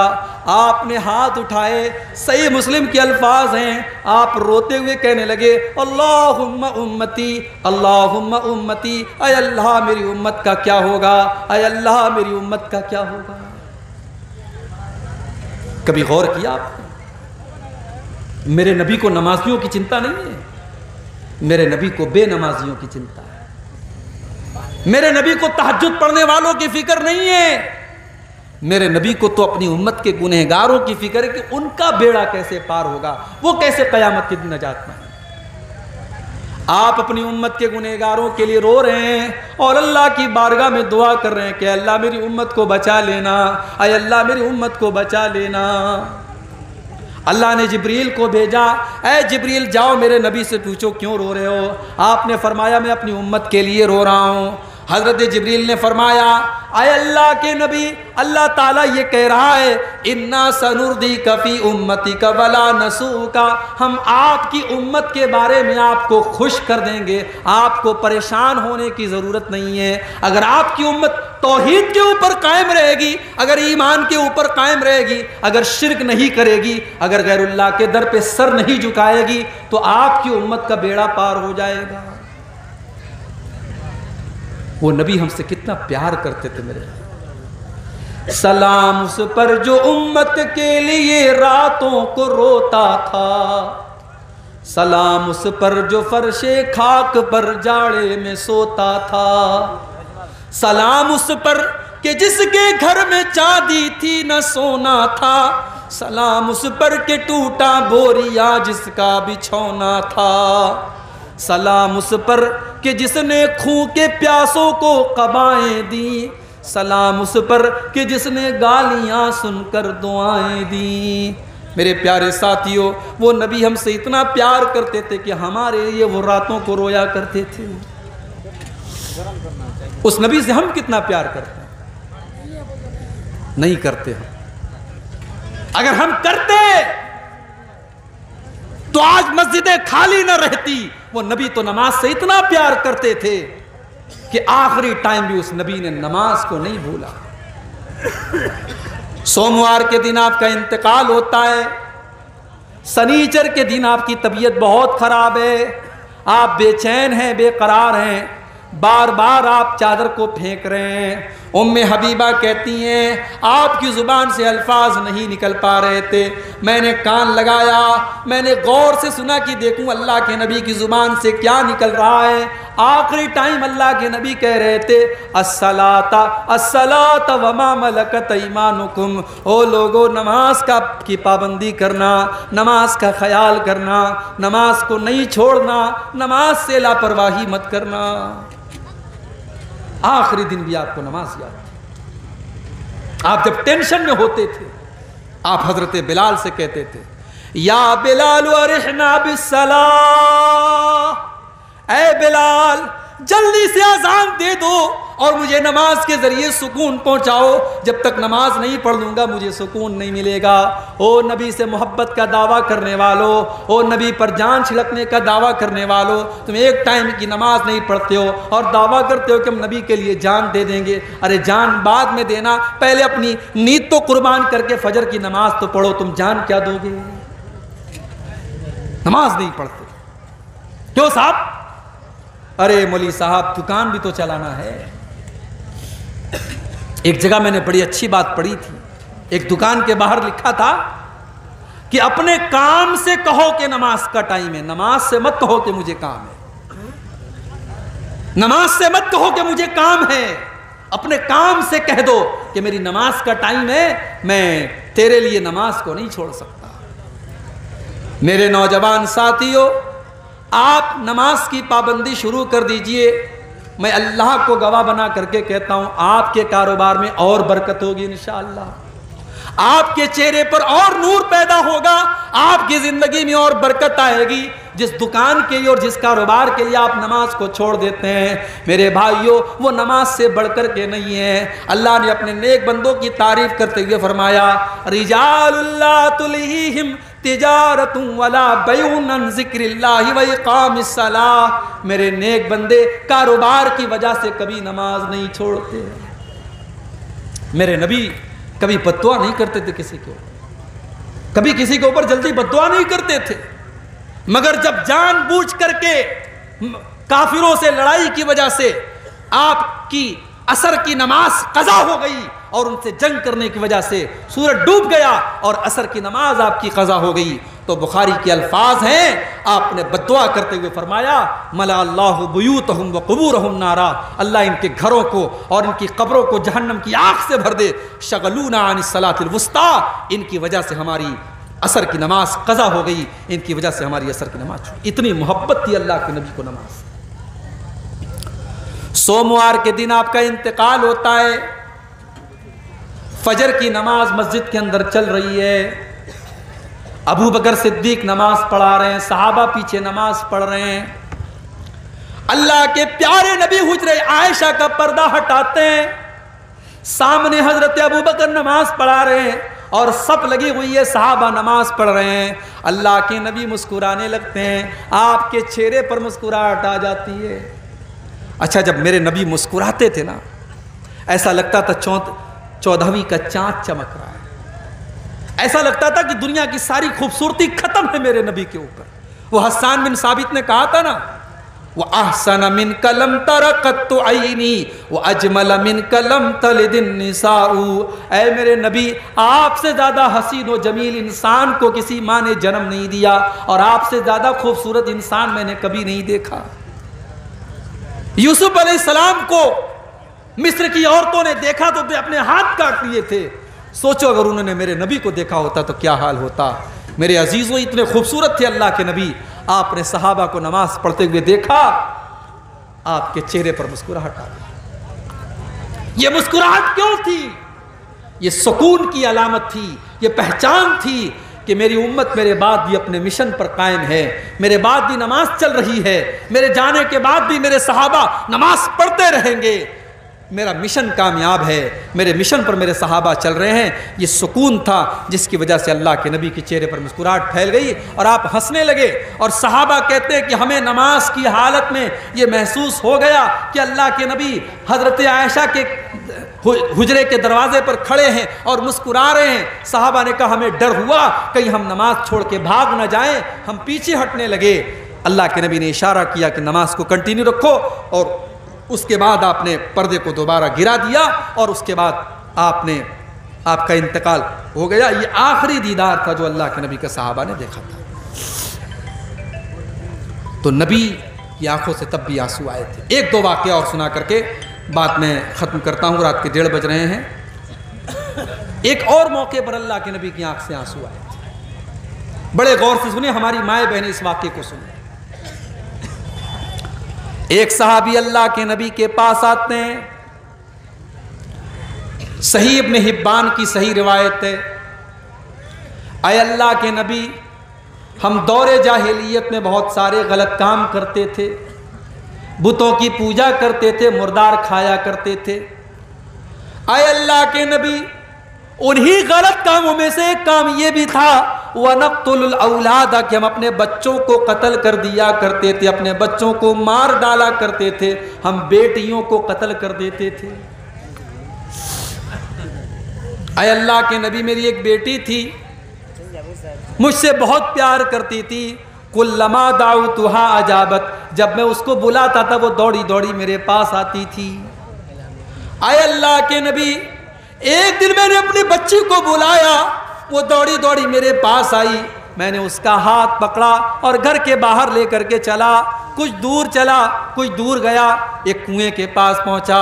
جب میں کنویں کے پاس پہنچا، میری معصوم بچی میرے دل کی پلاننگ سے بے خبر تھی. میں نے کنویں کے پاس پہنچ کر کے فَتَرَدَّيْتُهَا فِي الْبِيرِ، میں نے اس کنویں کے اندر اپنی بیٹی کو ڈھکیل دیا. اے اللہ کے نبی، میں نے اپنے انہی ہاتھوں سے اپنی بیٹی کو اس کنویں کے اندر ڈھکیل دیا. اور آخری لفظ جو میری بیٹی کی زبان سے نکل رہا تھا، جو آج بھی میرے کانوں میں گونجتا ہے، میری بیٹی کہہ رہی تھی یا ابتا، یا ابتا، اے ابا جان میرا قصور کیا ہے، اے ابا جان میری غلطی کیا ہے، اے ابا جان میرا اپرادھ کیا ہے، مجھے کس جرم کی سزا آپ نے دی ہے. اے اللہ کے نبی، میری بیٹی میرے ہاتھوں سے مر گئی، اپنے انہی ہاتھوں سے میں نے اپنی بیٹی کا مرڈر کر دیا. اے اللہ کے نبی، میرے سارے گناہ تو اللہ تعالیٰ معاف کر دے گا، کیا میرا یہ گناہ بھی معاف ہو جائے گا؟ صحابی اپنا واقعہ بیان کر رہے ہیں اور صحابی کی آنکھ میں آنسو ہے. صحابی رو رہے ہیں اور اللہ کے نبی کی آنکھوں سے بھی آنسو بہ رہے ہیں. اللہ کے پیارے نبی بھی رو رہے ہیں. صحابہ کرام اس صحابی سے کہنے لگے احزنت رسول اللہ، تو نے اللہ کے نبی کو دکھی کر دیا، تو نے اللہ کے نبی کو صدمے میں ڈال دیا، تیری وجہ سے اللہ کے نبی دکھی ہو گئے. اللہ کے نبی نے فرمایا نہیں، اس کو اپنے دل کا درد بیان کرنے دو، اس کو اپنے دل کی بات کہہ لینے دو. صحابی نے پورا واقعہ سنایا اور کہا اے اللہ کے نبی، کیا میرا یہ گناہ بھی معاف ہو جائے گا؟ اللہ کے نبی نے فرمایا کہ ہاں، اسلام میں آنے کے بعد پہلے کے تمام گناہ معاف ہو جائیں گے. اب یہاں سے تم ایک نئی زندگی شروع کرو، تمہارا یہ گناہ بھی معاف ہو جائے گا. میری پیاری ماں اور بہنوں، اسلام وہ دین ہے اور میرے نبی وہ نبی ہیں جنہوں نے آپ کو جینے کا حق دیا ہے. اگر صرف اس بات کو آپ سمجھ لیں تو آج کوئی عورت یہ نہ کہے کہ اسلام نے ہم کو کیا دیا ہے. اسلام میں تو بڑی پابندیاں ہیں. اگر اسلام آپ سے یہ کہہ رہا ہے کہ آپ پردے میں رہیے، آپ گھر کے اندر رہیے، آپ بلا ضرورت گھر کے باہر مت نکلیے، تو یہ پابندی بھی اسلام آپ کی بھلائی کے لیے لگا رہا ہے، کیونکہ اسلام وہ دین ہے جس نے آپ کو جینے کا حق دیا ہے اور جس نے آپ کو دنیا میں آنے کے بعد آپ کو کلنک مانا جاتا تھا، اسلام نے آ کر کے بتایا ہے کہ نہیں، بیٹی کلنک نہیں ہوتی ہے، بیٹی تو دنیا کے لیے رحمت ہوتی ہے. ایک اور موقع پر اللہ کے نبی کی آنکھوں سے آنسو آئے تھے اور یہ آخری واقعہ ہے، میں اس کو سنا کر کے بات ختم کرنے جا رہا ہوں. یہ روایت بھی صحیح ابن حبان کے اندر موجود ہے. اللہ کے نبی ایک دن گھر سے نکلتے ہیں، بھوک سے بے حال ہیں آپ، کئی دن سے کھانا آپ کو نہیں ملا ہے، بھوکے ہیں آپ. باہر نکلے، دوپہر کا ٹائم ہے، ابو بکر صدیق سے ملاقات ہوئی، عمر فاروق سے ملاقات ہوئی. اے ابو بکر، اتنی دوپہر میں کیا کر رہے ہو؟ اے عمر کیا کر رہے ہو؟ اے اللہ کے نبی ما اخرجانا الا الجوع، ہم لوگ تو بھوک سے بے حال ہو کر کے نکلے ہیں۔ اللہ کے نبی نے فرمایا اے ابو بکر، اے عمر، میں بھی بہت بھوکا ہوں اور اللہ کی قسم بھوک سے بے حال ہو کر کے نکلا ہوں۔ کہ چلو ہم لوگ ابو ایوب انصاری کے گھر چلتے ہیں۔ یہ ابو ایوب انصاری کون تھے؟ یہ اللہ کے نبی کے وہ صحابی تھے جو اللہ کے نبی جب مدینہ پہنچے تو سب سے پہلے انہی کے گھر میں آپ نے قیام کیا تھا، اور یہ اللہ کے نبی سے بہت محبت کرتے تھے، اور اللہ کے پیارے نبی روزانہ ان کے گھر میں ایک ٹائم جاتے تھے اور یہ کچھ نہ کچھ ناشتہ پانی اللہ کے نبی کو کراتے تھے۔ لیکن آج دوپہر کا ٹائم تک کھانے کا ٹائم تھا، اللہ کے نبی اپنے دونوں صحابی کو لے کے، حضرت ابو بکر کو لے کے، حضرت عمر کے لے کے ان کے گھر پہنچے۔ دروازہ کھٹکھٹایا، ابو ایوب انصاری گھر میں نہیں تھے، ان کی بیوی ام ایوب تھی، انہوں نے دروازہ کھولا، اللہ کے نبی کو دیکھا،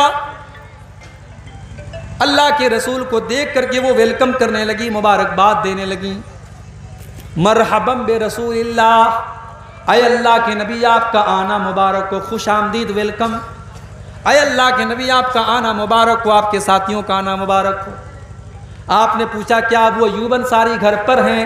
کہا نہیں، وہ تو کھیت میں کام کر رہے ہیں۔ اتنا سننا تھا، ابو ایوب انصاری کو بھی بھنک لگی، وہ دوڑے دوڑے گھر میں آئے، اے اللہ کے نبی کیا بات ہے، آج دوپہر کے ٹائم آپ ہمارے گھر میں آئے ہیں، آپ کا آنا مبارک ہو، بتائیے میں کیا خدمت کر سکتا ہوں۔ اے ابو ایوب بہت تیز بھوک لگی ہے، کچھ کھانے کا لاؤ۔ ابو ایوب انصاری باغ میں جاتے ہیں اور کھجور کا ایک گچھا توڑ کر کے لاتے ہیں، کھجور کا ایک گچھا توڑ کر کے لاتے ہیں، اس میں کئی طریقے کی ورائٹی ہے کھجوروں کی، اس میں تر کھجور بھی ہے، اس میں سوکھی کھجور بھی ہے، اس میں چھوارا بھی ہے، اس میں کئی طریقے کی کھجوریں وہ لا کر کے اللہ کے نبی کے سامنے رکھ دیتے ہیں، ٹھنڈا ٹھنڈا پانی لا کے رکھ دیتے ہیں۔ اے اللہ کے نبی گوشت کھائیں گے؟ ہاں کھا لیں گے۔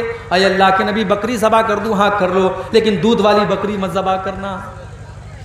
ابو ایوب انصاری جاتے ہیں اور ایک بکری ذبح کرتے ہیں اور آدھی بکری کا گوشت بھون دیتے ہیں اور آدھے کا سالن بنا لیتے ہیں۔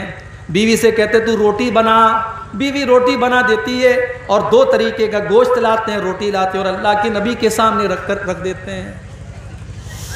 اللہ کے نبی کی نظر گوشت پر پڑتی ہے، آپ کہتے ہیں کہ اے ابو ایوب ارسل ہو الی فاطمہ، یہ گوشت تھوڑا سا میری بیٹی فاطمہ کو بھجوا دو۔ ارسل ہو الی فاطمہ فإنها لم تصب منها منذ ایام، اے ابو ایوب کئی دنوں سے میری بیٹی نے گوشت نہیں کھایا ہے، میری بیٹی کو کئی دنوں سے گوشت نصیب نہیں ہوا ہے، اے ابو ایوب اس میں سے تھوڑا سا گوشت تو میری بیٹی کے پاس بھجوا دو۔ میرے نبی اللہ کے سچے نبی تھے، آپ کے اہل بیت نے، آپ کے گھر والوں نے، آپ کی بیٹی نے، آپ کی بیٹیوں نے، آپ کی بیویوں نے کتنی تکلیف اٹھائی میرے بھائی۔ آپ کی بیٹی نے کئی دن سے گوشت نہیں کھایا ہے، فوراً حضرت ابو ایوب انصاری نے گوشت نکالا، حضرت فاطمہ کے گھر بھجوا دیا۔ اس کے بعد اللہ کے نبی اپنے دونوں صحابی کو لے کر کے کھانا کھانے لگے، گوشت بھی موجود ہے، روٹی بھی موجود ہے، کھجوریں بھی موجود ہے، ٹھنڈا ٹھنڈا پانی بھی موجود ہے۔ اللہ کے نبی کی آنکھوں سے آنسو بہنے لگے، اے ابو بکر، اے عمر، ابھی ہم لوگ کتنے بھوکے پیاسے تھے اور ابھی اللہ نے کتنی نعمتوں سے نواز دیا۔ یہ دیکھو کئی طریقے کی کھجوریں ہمارے سامنے ہیں، یہ دیکھو ٹھنڈا ٹھنڈا پانی ہمارے سامنے ہے، یہ دیکھو دو طریقے کا گوشت ہمارے سامنے ہے، یہ دیکھو روٹی ہمارے سامنے ہے۔ اے ابو بکر، اے عمر، یہی وہ نعمتیں جن نعمتوں کا اللہ تعالیٰ سوال کرے گا کل قیامت کے دن، اور جس کے بارے میں اللہ نے قرآن میں فرمایا لَتُسْأَلُنَّ يَوْمَئِذٍ عَنِ النَّعِيمِ، میرے بندو تم سے اللہ تعالیٰ کی نعمتوں کے بارے میں سوال کیا جائے گا۔ اے ابو بکر، یہ اللہ کی نعمت ہے، ابھی ہم بھوکے تھے اور ابھی طرح طرح کا کھانا ہمیں مل رہا ہے، اس نعمت کا ہم کو قیامت کے دن حساب دینا پڑے گا۔ او چکن کھانے والو، او مٹن کھانے والو، او اعلیٰ بلڈنگوں میں رہنے والو، او کروڑوں کمانے والو، بہت اچھی بات ہے، زندگی میں سکھ کا آنا بہت اچھی بات ہے، زندگی میں دولت کا آنا بھی بہت اچھی بات ہے، مگر جتنی نعمتیں آپ کو ملیں گی اتنا زیادہ اللہ کو حساب بھی دینا پڑے گا۔ لَتُسْأَلُنَّ يَوْمَئِذٍ عَنِ النَّعِيمِ، ان نعمتوں کے بارے میں اللہ تعالیٰ کے یہاں پوچھا جائے گا۔ میرے نبی کی آنکھوں سے آنسو آئے کیونکہ ان نعمتوں کا حساب اللہ کے یہاں دینا ہے۔ میرے پیارے ساتھیو، کبھی ہم اور آپ اپنے بارے میں سوچیں کہ کبھی ہماری آنکھوں میں آنسو کیوں نہیں آتے؟ اس کا مطلب یہ ہے کہ دل کی جو زمین ہے وہ ویران ہو چکی ہے، وہ بنجر ہو چکی ہے، اور دل کی زمین کو تقویٰ کی جو ہے آب پاشی کی ضرورت ہے، اس کو تقویٰ کا پانی دینے کی ضرورت ہے۔ اپنے دل کو تقویٰ کے پانی سے سیراب کرو، جب دل کی زمین سیراب ہوگی تب آنکھوں سے آنسو جھڑیں گے۔ میرے بھائیوں، ہم اللہ کی نافرمانیوں سے بچیں، ہم گناہوں سے بچیں۔ انشاءاللہ جب ہمارا دل پاک و صاف ہوگا تو ہماری آنکھوں سے اللہ کے خوف سے آنسو بھی بہیں گے۔ یہ چند باتیں اللہ کے خوف سے آنسو اور رونے کے متعلق تھیں۔ اللہ تعالیٰ سے دعا ہے رب العالمین ہم سب کو اللہ سے ڈرنے کی توفیق عطا فرمائے، اللہ ہمارے دلوں میں اپنا خوف پیدا فرمائے۔ جو ہم میں بیمار ہیں اللہ ان کو شفاء کامل عطا فرمائے، جو روزی روٹی سے پریشان ہیں اللہ ان کے کاروبار میں برکت نصیب فرمائے، اللہ ہمارے ملک کی حفاظت فرمائے، اللہ ہمارے ملک کو ظالموں کے ظلم سے، شریروں کے شر سے محفوظ رکھے، اللہ ہمارے علماء کی حفاظت فرمائے، ہمارے جو علماء بے قصور آج جیلوں میں ہیں اللہ ان کو ان کی رہائی کا جلد سے جلد بندوبست فرمائے، اللہ ہمارے دینی اداروں کی حفاظت فرمائے، اللہ ہم تمام لوگوں کو جب تک دنیا میں زندہ رکھے اسلام پر زندہ رکھے اور ہم سب کا خاتمہ ایمان پر ہو، آمین۔ وآخر دعوانا ان الحمدللہ رب العالمین، والسلام علیکم ورحمۃ اللہ۔